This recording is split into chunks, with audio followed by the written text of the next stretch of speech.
Hello everyone, good morning. तो I hope इससे पहले वाला वीडियो आप लोगों ने देखा होगा जिसमें हमने आपकी लास्ट एक्सरसाइज स्टार्ट की थी, जिसमें हम लोग एलिमिनेशन मेथड के बेसिस पे आपके क्वेश्चंस को सॉल्व कर रहे थे। ठीक है, तो हमने पहले एक्सरसाइज मतलब इसका पहला क्वेश्चन स्टार्ट कर दिया था और हमने पहले क्वेश्चन के 2 पार्ट कर भी लिए थे। ठीक है, तो चलिए चलते हैं। इसका last part, third part simple है, आप खुद उसको कर सकते हो। फोर्थ वाला आपको थोड़ा सा देखने में फ्रैक्शन वगैरह लग रहा हो, इसलिए मैं उसको समझा दे रहा हूँ। ठीक है, देखो आपको करने के बहुत से तरीके हैं, जैसे आपको सही लगे मैं आपको समझाता हूं। जैसे देखो, इसमें प्रॉब्लम क्या है, ध्यान से सोचो। अगर ये पहली इक्वेशन आप देखो तो पहली इक्वेशन क्या है। देखो, बच्चे डरते हैं, बट डरने से पहले आपको ये समझना है कि मैं डर क्यों रहा हूं। जब आप सोचोगे, जैसे एक बहुत सी प्रॉब्लम होती है, हम लोग का मतलब परेशान होते रहते हैं, राइट। तो एक थियरी होती है जिसमें डक थियरी कहते हैं, जिसमें वो लोग कहते हैं कि आप अपनी प्रॉब्लम में किसी डक को, मतलब एक होता है डमी सा डक वगैरह होता था, उसमें वो क्या करते थे, एक उसको अपनी प्रॉब्लम बताते थे। ठीक है, तो इससे क्या होता था, लास्ट में उसकी 50% प्रॉब्लम सॉल्व हो जाती थी। मतलब क्योंकि जब आप क्लियरली अपनी प्रॉब्लम को एक्सप्लेन कर पाओगे समवन किसी को, तो आपको एग्जैक्ट पता चलेगा प्रॉब्लम क्या है। क्योंकि जब हम परेशान होते हैं तो हम सोच नहीं पाते चीजों को, राइट। तो हमें लगता है प्रॉब्लम बहुत बड़ी है, बट जब हम उसको एक्सप्लेन करने लग जाते हैं तो बीच में ही आपको, आपने नोटिस किया होगा, आपको बीच में ये आइडिया सोल्यूशन भी क्या पता कभी कभी मिल जाता है, कभी कभी फिर लगने लगता है इतनी बड़ी प्रॉब्लम है नहीं, राइट। तो सिमिलरली ये क्वेश्चन आपको देख के डर लग रहा होगा, बट उसको ध्यान से सोचो, डर क्यों लग रहा है। डर लग रहा है क्योंकि फ्रैक्शन दिख रहा है यहाँ पे, राइट। सोच रहे हो किससे मल्टीप्लाई करे, क्या करे, राइट। तो मैं इसको दो तरीके से समझाता हूँ। भाई फ्रैक्शन दिख रहा है तो क्या दिक्कत है, मैं आपको पहला तरीका बताता हूँ। मैंने क्या बोला, सेम करना है, राइट। सेम करना है आपको। मान लो नहीं पता चल रहा है कि किस किससे मल्टीप्लाई करे, क्या करे। तो मैंने बताया था ना, जब नहीं पता चले किससे मल्टीप्लाई करे सेम करने के, तो इसके कोएफिशिएंट से उसको, उसके कोएफिशिएंट से इसको, यही तो बताया था मैंने। इसका कोएफिशिएंट क्या है, 1/2 है। इसका कोएफिशिएंट क्या है, 1 है। तो इसके कोएफिशिएंट से इसको 1 से करने का तो कोई मतलब नहीं, आप इसको 1/2 से कर दो। तो ये मान लो इक्वेशन 1 है। यही तो बताया था, अगर सिंपल तरीका अगर कुछ ना समझ में आए तो कोएफिशिएंट को कोएफिशिएंट से मल्टीप्लाई कर दो, बात खत्म। तो क्या लिखोगे, मल्टीप्लाई इक्वेशन 2/1/2। इसका कोएफिशिएंट क्या, वेरिएबल के आगे जो लगा होता है वही तो कोएफिशिएंट होता है। एक्स के आगे क्या लगा, 1/2। तो 1/2 से इंटू करो इसको, तो क्या हो जाएगा 1/2। इधर भी करोगे तो 3 इंटू 1/2। तो देखो क्या हो गया, ये आपका मल्टीप्लाई होगा। तो दोनों से होगा तो x/2 ये हो जाएगा, ये हो जाएगा -y/6। यहां तक समझ आए कैसे हुआ, ठीक है। इक्वल टू 3/2 आ गया। इसको नाम दे दो इक्वेशन नंबर 3। यहां तक क्लियर है, समझ में आ रहा है। अब आप क्या करो, सेम हो गया देखो पहला और तीसरे में। तो अब क्या, दोनों की साइन सेम है तो माइनस करना पड़ेगा। तो लिख लो आप चाहो तो कि 1 - 2। आप ऐसे भी लिख सकते हैं, अब ऐसे कि सबट्रैक्टिंग इक्वेशन 2 फ्रॉम 1, ध्यान देना। तो ठीक है, तो ऊपर क्या है, x/2 plus 2y/3, right. x/2 plus 2y/3 minus, एक से ज्यादा चीजें हैं तो ब्रैकेट लगा लो, x/2 minus y/6 equal to, इधर क्या आ गया, -1 - 3/2। ठीक है, यहां तक ही आ गया। ठीक है, चलो अब माइनस करो तो साइन चेंज हो जाएगी। तो ये क्या होगा, x/2, ये तो आपका प्लस 2y/3 होगा, माइनस x/2, ये होगा प्लस y/6, ये होगा -1 - 3/2। ठीक है, यहां तक समझा। ये तो आपका कैंसल। यहाँ पे एलसीएम लेने आपको आता है, ये 6 आएगा, 3 से ये 2 बार गया तो 2 से ऊपर कर दोगे तो 4y plus y equal to, आपका इधर भी कर लो, क्या हो जाएगा, एलसीएम ले लो, 1 आएगा, यहाँ पे 2 आएगा, 2 से गया 2 बार में तो -2 - 3। ठीक है, ये आपका क्या आ गया, 5y/6 इक्वल टू -5/2। y अकेला कर लो, यहां से y क्या आ जाएगी, 2 जाके मल्टीप्लाई हो जाएगा तो -5 × 6, ये हो गया आपका 5 × 2, ये कट गया, ये कट गया। आपका y की वैल्यू क्या आ गई, -3। समझ में आया। आई होप आपको ये समझ आया होगा कि आपका इसमें y की वैल्यू -3 कैसे आई। ठीक है, हमने कुछ नहीं किया। देखो मैंने आपको क्या इसमें कोई नया तरीका बताया जो एलिमिनेशन मेथड में नहीं बताया था पढ़ाते वक्त, नहीं। क्योंकि मैं हमेशा ट्राई करता हूं कि जब टॉपिक समझाया जा रहा हो तभी आपको चीजें बता दूं, ताकि आप क्वेश्चन करते टाइम कोई सरप्राइज ना मिले कि देखो भाई ये अलग क्वेश्चन है, इसमें अलग तरीके से कर। मैं इसमें बिलीव नहीं करता क्योंकि इससे बच्चे कंफ्यूज होते हैं। ठीक है, तो इस देखो इसमें मैंने कुछ नया नहीं किया। हाँ, आप ये क्वेश्चन देख के डर रहे थे क्योंकि फ्रैक्शन था, बट मैंने आपको उसी तरीके से ये भी बताया, आपकी y की वैल्यू आ गई, आप कहीं पे भी पुट कर लो y निकल जाएगा। ठीक है, x निकल जाएगा। ठीक है, मैं उस पर नहीं जा रहा हूँ, वो आप खुद कर लेना। ठीक है, अब मैं आपको एक और तरीका बताता हूं कि देखो यहाँ पे आप डरे किससे थे, फ्रैक्शन से ना। मतलब आप फ्रैक्शन से ही तो डरे थे, राइट। तो अगर हम फ्रैक्शन को ही किसी तरीके से हटा सके तो भी तो हमारा काम हो जाएगा। मतलब समझना मेरी बात ध्यान से, कि आप क्या देख के डरे, फ्रैक्शन देख के डरे, राइट। अगर ये फ्रैक्शन नहीं होता तो भी तो आप नहीं डरते ना, तो भी तो आप क्वेश्चन लगा लेते, राइट। तो हम एक काम करते हैं, फ्रैक्शन को हटा देते हैं और देखते हैं फिर आप क्वेश्चन लगा पाते हो, फिर तो नॉर्मल क्वेश्चन बन जाएगा। आप कहोगे सर फ्रैक्शन हटेगा कैसे? तो भाई फ्रैक्शन क्यों नहीं हटेगा, आपको तो आता ही है फ्रैक्शन हटाना। क्या करना है, देखो मान लो मैं एक का हटा के दिखाता हूँ आपको। मान लो जैसे ये x/2 plus 2y/3 equal to mine. देखो तराजू में अगर आप कुछ भी करते जा रहे हो भाई, जैसे मेरे पास, ध्यान समझना मेरी बात, जैसे ये मेरे पास तराजू है, ठीक है, वेइंग मशीन, इसमें मैंने क्या किया है, 5 kg का वो रखा हुआ है जो वेट होता है, ठीक है।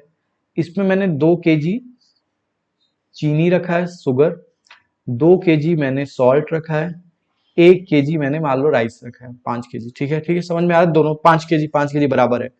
क्या ये फर्क पड़ेगा अगर मैं चीनी ऊपर कर दूं या शुगर को मतलब राइस को नीचे कर दूं या कुछ इसको घुमाते फिराते रहूं, कुछ इससे फर्क पड़ेगा? भाई ओवरऑल तो अभी भी ये 5 ही kg रहेगा, उससे तो फर्क नहीं पड़ेगा ना। सिमिलरली अगर इसमें आप ना कुछ एक्स्ट्रा जोड़ रहे हो ना कुछ घटा रहे हो, तो आप कुछ भी कर लो, क्या ही फर्क पड़ता है, राइट। तो मैं इसका एलसीएम ले लूं, इसमें ना कुछ घटा, भाई तो सॉल्व भी कर रहे हैं तो फ्रैक्शन को ऐड करने का तरीका, भाई क्या लेफ्ट साइड में 5 + 4 है तो इसको 9 लिख दोगे तो क्या कुछ गलत हो जाएगा? नहीं, तो ये भी तो फ्रैक्शन का सम ही है, तो सम ले लो, क्या हो गया 6 आएगा, 6 से 3 बार जाएगा तो ये आपका क्या हो गया 3x हो गया, प्लस ये 2 बार जाएगा तो ऊपर से करोगे तो 4y इक्वल टू -1, 6 को उधर भेज दो, 3x + 4y इक्वल टू -6। ये तो नॉर्मल क्वेश्चन बन गया, अब समझ में आया। सिमिलरली ये वाला भी देख लो आप, xy -1/3 इक्वल टू 3, इसके नीचे कुछ नहीं है तो 1, एलसीएम लो 3, 3 से गया 3x - y इक्वल टू 3, उसको उधर भेज दो, क्या हो गया 3x - y इक्वल टू 9। ये क्वेश्चन बन गई। अब तो ये आपका नॉर्मल क्वेश्चन हो गया बिना फ्रैक्शन का, तो आप इसको भी सॉल्व कर लो, या जैसे मैंने वो बताया कि आप क्या कर सकते हो, आपको कुछ सोचना जहां पे समझ में ना आए वहां पे आप जस्ट कोएफिशिएंट से मल्टीप्लाई करके सेम कर लो, ठीक है। आई होप यहां तक आपको समझ आया होगा, ठीक है। चलते लास्ट क्वेश्चन पे। ये अगेन वही है, जैसे पहले आपको क्या था, बना के दिया था, आपको सिर्फ सॉल्व करना था, यहाँ पहले बनवा रहा है फिर सॉल्व कर रहा है, ठीक है। चलिए करते हैं। कह रहा है कि अगर आप न्यूमिनेटर में 1 जोड़ दो और डिनोमिनेटर से 1 घटा दो तो फ्रैक्शन 1 बन जाता है, ठीक है। तो चलो मानते हैं late fraction equal to x/y, ठीक है। क्या बोला, न्यूमिनेटर में 1 जोड़ दो मतलब ये हो गया, डिनोमिनेटर से 1 घटा दो ये हो गया, तो ये क्या बन गया आपका 1, ठीक है। चलो ये हमारी इक्वेशन 1 हो गई। अब देखो इसको डरना नहीं है, जनरल फॉर्म में तो लिखना ही होगा ना, तो हम इसको मत इक्वेशन मानो, पहले जनरल फॉर्म में लिख ले। ये पूरा डिवाइड कर उधर जाके मल्टीप्लाई कर देगा, तो x ये हो गया y - 1। अब इसको इधर लेते आओ तो x - y इक्वल टू 1 उधर गया तो -2। ये आपकी इक्वेशन 1 बनी। यहां तक आई होप समझ आ रहा होगा, ठीक है। जनरल फॉर्म में तो बना लिया हमने, ठीक है। चलिए आगे बढ़ते हैं। कहोगे सर तो आपने ऊपर क्यों कहा था कि बिना आप कोएफिशिएंट, क्योंकि भाई ये तुम्हें फ्रैक्शन दिख रहा था, राइट, बट है तो ये अभी भी जनरल फॉर्म में ही ना। देखो x है, x के साथ कुछ कोएफिशिएंट, y है, y के साथ कुछ कोएफिशिएंट और बिना वो, तो ये तो अभी भी ax + by equal to c के फॉर्म में, यही तो जनरल फॉर्म होती है, राइट भाई।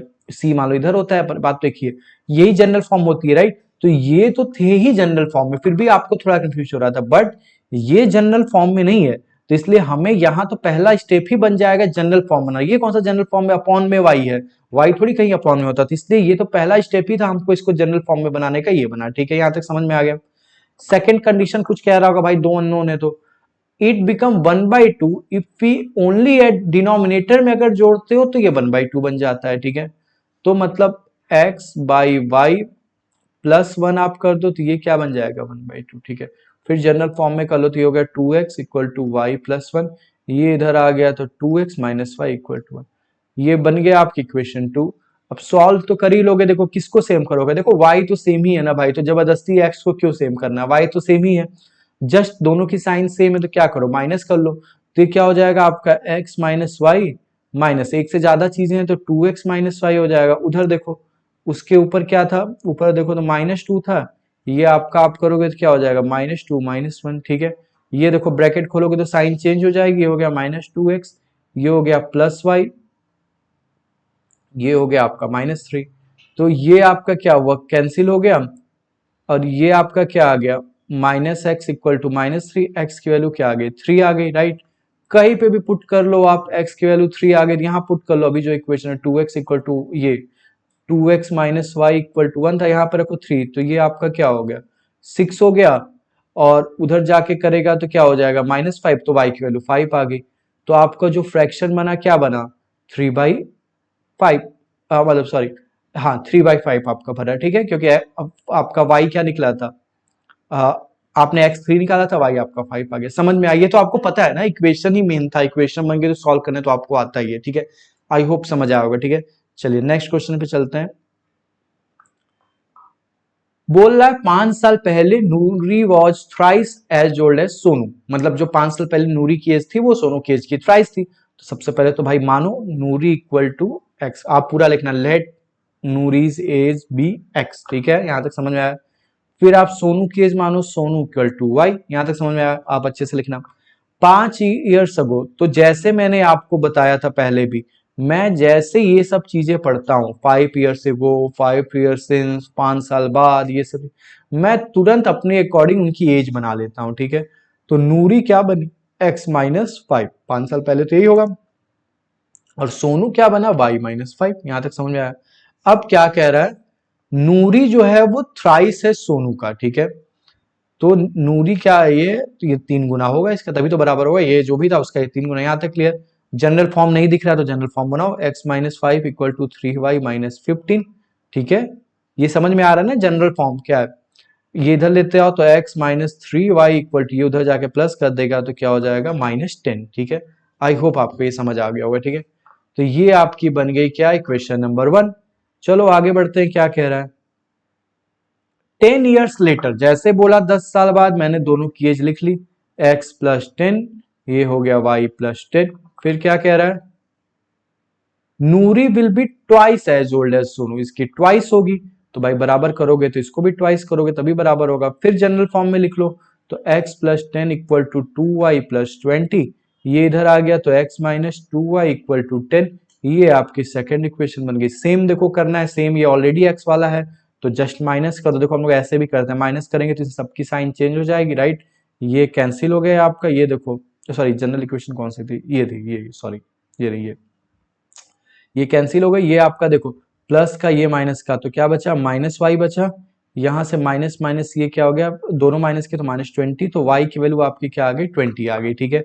तो जो सोनू थी वो आपकी कितने की एज है उसकी, सोनू की एज आपकी क्या हो गई, 20 हो गई। अब y आपको पता चल गया, किसी भी क्वेश्चन में रख लो x निकल जाएगा, ठीक है। आई होप आपको ये समझ आया होगा, कोई डाउट होगा तो प्लीज बताना, ठीक है। चलिए आगे चलते हैं, ये अच्छा क्वेश्चन, इंपॉर्टेंट क्वेश्चन है, बच्चे इसमें थोड़ा कंफ्यूज होते हैं। कह रहा है the sum of digits of 2 digit number is 9, ठीक है। तो एक 2 डिजिट नंबर क्या होता है, ऐसा होता है, ऐसे तो होता है 2 डिजिट नंबर, राइट। तो मान लो इसमें इंपॉर्टेंट क्या है मैं वो बताता हूं, जो आपको समझना है, जो बच्चे गलत करते हैं। तो 2 डिजिट नंबर का सम है 9, ठीक है। तो मान लेते हैं कि वंस प्लेस पे जो डिजिट है वो है आपकी मान लो x, और टेंस प्लेस पे जो डिजिट है वो आपकी क्या है 5। यहां तक समझ में आया, ध्यान से मेरी बात समझना है, ठीक है, क्लियर हुआ। अब इस क्वेश्चन को भूल जाते हैं, इस क्वेश्चन पे भी बाद में आएंगे, ठीक है। जब 2 डिजिट नंबर बोलता है तो बच्चे ये तो मान लेते हैं एक्स वाई, ठीक है। अब बोलता है अच्छा बताओ नंबर क्या है होगा, तो बच्चे ये लिख के चले आते हैं एक्स वाई। ये नंबर थोड़ी है, कहोगे सर क्यों ऐसे है, तो बाई टेंस प्लेस पे, मतलब सॉरी उल्टा हो गया, मान लो वो वाई एक्स लिख के चले आएंगे, ठीक है, कि सर वंस प्लेस पे आपका एक्स है, टेंस प्लेस पे वाई है, हो गया। नहीं, ये गलत है। कहोगे सर कैसे गलत है, क्योंकि भाई नंबर जब होता है तो आप बगल बगल में लिखते हो तो वो सेंस बनाता है, राइट। जैसे क्या था 5 मान लो वंस प्लेस पे था और 3 टेंस प्लेस पे, तो ये 3 5 बगल बगल में लिख दिया तो ये 35 हो गया, राइट। बट वेरिएबल को बगल बगल में लिखोगे तो उसका मतलब होता है मल्टीप्लाई, समझ रहे हो। तो अगर आपने वाई एक्स लिखा तो ये एक्चुअली में वाई इंटू एक्स है, ये कोई नंबर को रिप्रेजेंट नहीं कर रहा है, समझ में आ रहा है। तो कहोगे फिर सर क्या लिखेंगे, तो फिर भाई बचपन में आपने प्लेस वैल्यू तो पढ़ा था ना, कि मान लो अगर आपका सिंपल से यही सोचो, वंस प्लेस पे 5 है, टेंस प्लेस पे 3 है, तो हम मैथ में भी बगल बगल में नहीं लिखते, हम क्या लिखते हैं भाई, तुम टेंस प्लेस पे हो तो तुम्हारी वैल्यू क्या है 3 इंटू 10, प्लस तुम 1 प्लेस पे हो तो 5 इंटू 1, ऐसे ही तो लिखते हो, राइट। फिर ये बाद में जुड़ता है, ये 30 बनता है, ये 5 बनता है, ये 35 बनता है। तो मैथ में भी हम ऐसे ही करते हैं, वो तो आपको देखने में फर्क नहीं पड़ता, आप लिख देते हो, वहां पे भी वो ऐसे ही होता है, राइट। तो अगर आपका वंस प्लेस पे एक्स है तो इसको क्या लिखोगे, x into 1, plus y tens place पे है तो वाई इंटू 10 करोगे, तो ये क्या बनेगा 10y प्लस एक्स। तो नंबर आपका एक्चुअल में ये बनेगा, अगर आपने डिजिट्स एक्स और वाई मानी है, ध्यान समझना, ये इंपॉर्टेंट था इस क्वेश्चन में समझाने का, ठीक है। अब इस क्वेश्चन पे हम आते हैं, वो देखते हैं अलग से क्या था, ठीक है, ये आपको आई होप समझ में आया होगा जो मैं तो समझाना चाह रहा था। ठीक है, बगल बगल में मत लिख देना। ठीक है, चलिए तो इसको हम लोग देखते हैं। ठीक है, तो क्या हो रहा है, पहले क्या कह रहा है कि सम ऑफ डिजिट्स 9 है, ये तो डिजिट्स की सम की बात हो रही है, तो x plus y equal to 9, ये आपका पहला इक्वेशन भी बन गया जनरल फॉर्म में। मान लो आप कह रहा है कि 9 times the number is twice the number obtained by reversing the order of the digit, मतलब जो नंबर है उसका अगर 9 टाइम्स करते हो, ठीक है, द 9 टाइम्स द नंबर, वो दुगना है उस नंबर का जो आपको रिवर्स करके मिलेगा। समझ में आया? तो भाई पहले देखें नंबर क्या है, क्योंकि नंबर का 9 टाइम्स होना चाहिए, राइट। तो अगर आपने माना है कि वंस प्लेस पे x है और टेंस प्लेस पे y, तो नंबर क्या हुआ, तो नंबर विल बी, क्या बताया था, जो वंस प्लेस पे वो तो एज इट इज रहेगा, और टेंस प्लेस वाला आपका 10 इंटू हो जाएगा, ये आपका बना नंबर। ठीक है, समझ में आया? अब लिखो नंबर आफ्टर रिवर्सिंग डिजिट। ठीक है, यहीं पे बच्चे गड़बड़ी करते हैं, वो लोग क्या करते हैं, यहाँ पे वाई एक्स लिख लेंगे, यहाँ एक्स वाई लिख लेंगे, ये थोड़ी होता है रिवर्स करने का मतलब। अब रिवर्स बदल, नंबर बदल गया, ठीक है, तो अब क्या होगा समझने के लिए, वंस प्लेस पे क्या होगा आपका, अब आपका y होगा और टेंस प्लेस पे x होगा, तो नंबर क्या बनेगा, जो 10 प्लेस पे होगा वो 10 से इंटू होता है, जो 1 प्लेस पे, ये तो ये आपका नंबर बन गया, राइट।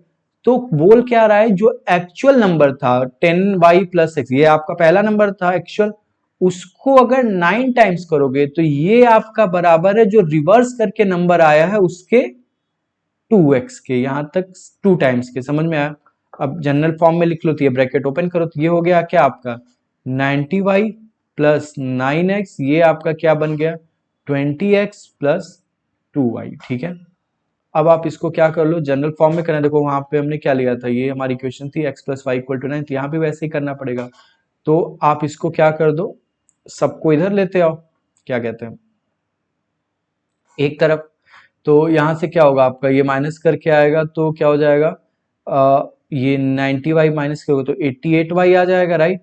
और ये इससे आकर माइनस करेगा तो क्या बचेगा, -11x इक्वल टू 0।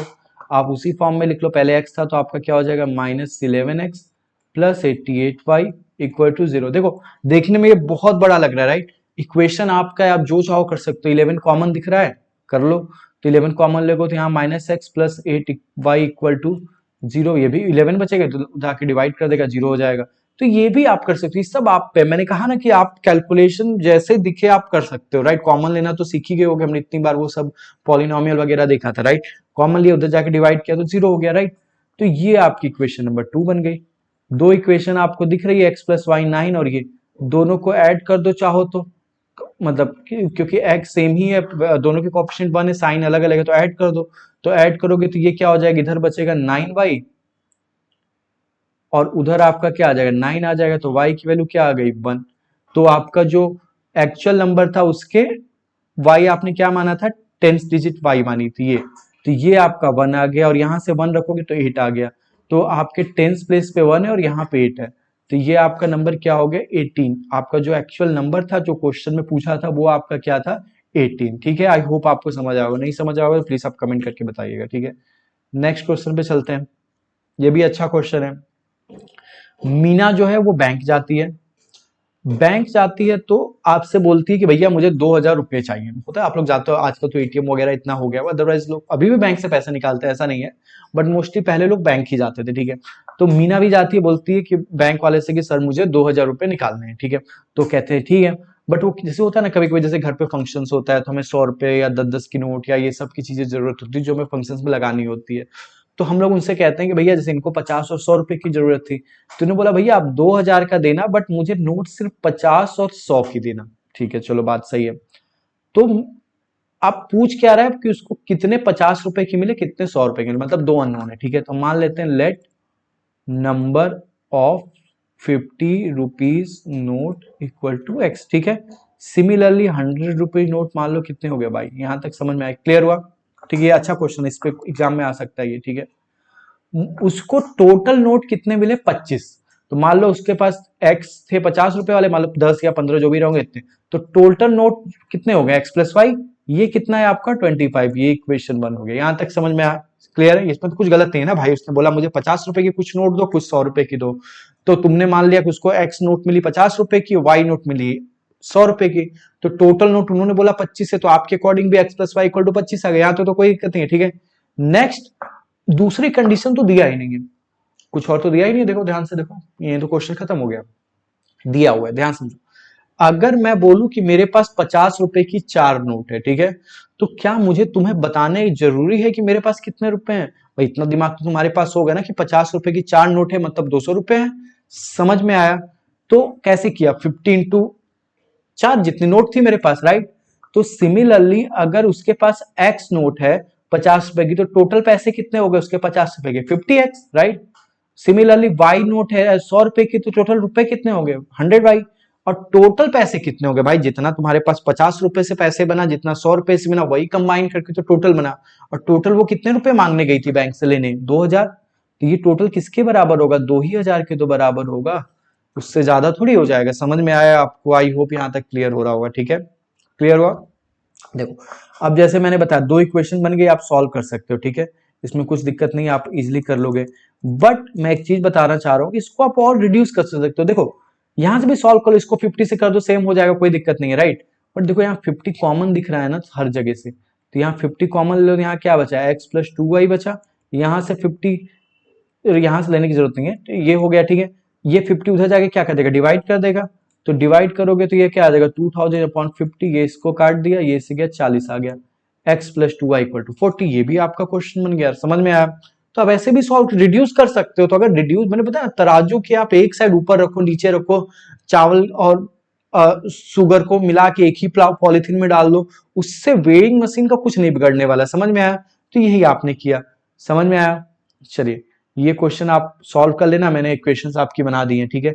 चलिए नेक्स्ट है क्या है कि lending library has a fix charges for the first 3 days and additional charges for each day thereafter, ठीक है। तो जो सरिता थी उसने 27 रुपए पे किए for a book kept for 7 days, ठीक है। वाइल सूजी paid 21 for the book she kept for 5 days। मतलब इसे होता है ना लाइब्रेरीज वगैरह में या बहुत जगह से, मैंने एक क्वेश्चन इससे पहले हमने किया था जिसमें मीटर वगैरह का क्वेश्चन था, राइट, कि वो ट्रेवल कर रहा है किसी चीज से, तो जो मुंबई वगैरह में चलती है, तो वो लोग क्या करते हैं, स्टार्टिंग के कुछ तक फिक्स रहता है, उसके बाद जितने किलोमीटर आप जाते हो उतना होता है, राइट। तो सिमिलरली इनके लाइब्रेरी का भी यही नियम है कि मतलब 3 दिन तक का फिक्स चार्ज है। मतलब अगर आप 1 दिन ले जाओ, 2 दिन ले जाओ, 3 दिन ले जाओ, आपको 100 ही रुपए देने, मान लो 100 रुपए फिक्स चार्ज है, राइट। बट अगर आप उससे ज्यादा ले जाते हो तो आपको हर दिन का कुछ एक्स्ट्रा देना पड़ेगा, राइट। समझ में आया? तो मानते हैं let fix charge for 3 days equal to x, तो 3 दिन तक तो इतना ही देना है, ठीक है। और एक्स्ट्रा देना पड़ेगा उसके बाद आप जितना दिन रखते हो, तो ठीक है। तो लेट पर डे चार्ज आपका इक्वल टू वाई। यहां तक समझ में आया आपको, ठीक है, क्लियर हुआ? तो जो सरिता थी उसने 27 रुपए दिए, कब, जब उसने 7 दिन तक रखा, ठीक है। तो 7 दिन तक ऐसे समझो कितना हो, फिक्स चार्ज तो उसको देना ही पड़ेगा जो कि एक्स था, ठीक है, प्लस 3 दिन के बाद देना है ना पर डे वाला। तो 7 दिन तक अगर वो रखी तो 7 दिन तो नहीं उसको पर डे देना, उसको तो 4 ही पर डे देना पड़ेगी। समझ में आया ना? टोटल उसने भाई अगर 3 दिन तक रखती तो सिर्फ फिक्स चार्ज देना पड़ता जो कि एक्स रुपए थे, राइट। बट अब उसने चौथे दिन, 5वें दिन, 6वें दिन, 7वें दिन 4 दिन और एक्स्ट्रा रखा। तो अगर एक दिन का वाई रुपया है एक्स्ट्रा पर डे का, तो 4 दिन का क्या हो गया, 4y, और टोटल उसने कितने रुपए दिए, 27। यहां से आपका इक्वेशन नंबर ये समझ में आया, ये 7y क्यों नहीं हुआ, ये 4y क्यों हुआ, क्योंकि 3 दिन तक एक्स्ट्रा चार्ज नहीं लगने थे, ठीक है, समझ में आया। नेक्स्ट, सूजी ने 21 रुपए दिए, उसने क्या किया, उसने 5 दिन रखा, तो मतलब 3 दिन तो उसने भी फिक्स चार्ज दिया होगा एक्स, और बाकी 2y इसने दिया होगा, क्योंकि 5 दिन 3 दिन के बाद 2 ही दिन 21। 2 इक्वेशन आप बन गई। देखो ध्यान से, ये दोनों क्या है, सेम है, तो माइनस ही करना पड़ेगा, माइनस करोगे तो ये सबकी साइन चेंज हो जाएगी। आपको ऐसे ही करना, से मैंने बताया था, ये कैंसिल हो गया, 4 - 2 करोगे तो 2y आ गया, इक्वल टू 6 आ गया, y की वैल्यू क्या आ गई, 3 आ गई। तो पर डे का 3 है, 3 आप किसी जगह पुट कर दो, पहली इक्वेशन पुट कर दो, 3 4 12 हो गया, ये उधर जाके करेगा तो 15 आ गया आपका, ठीक है, समझ में आया? तो यही था आपका, तो ये चैप्टर आपका आई होप यही खत्म होता है। कुछ भी डाउट होगा तो प्लीज आप कमेंट करके बताना। नेक्स्ट चैप्टर हम लोग को पढ़ना है क्वाड्रेटिक इक्वेशन, काफी अच्छा चैप्टर है, काफी इंपॉर्टेंट चैप्टर है, ठीक है। आपने पहले भी पढ़ा होगा बट यहाँ पे भी हमें पढ़ना है, ठीक है। तो अभी के लिए इतना ही, मिलते हैं नेक्स्ट वीडियो में। Thank you.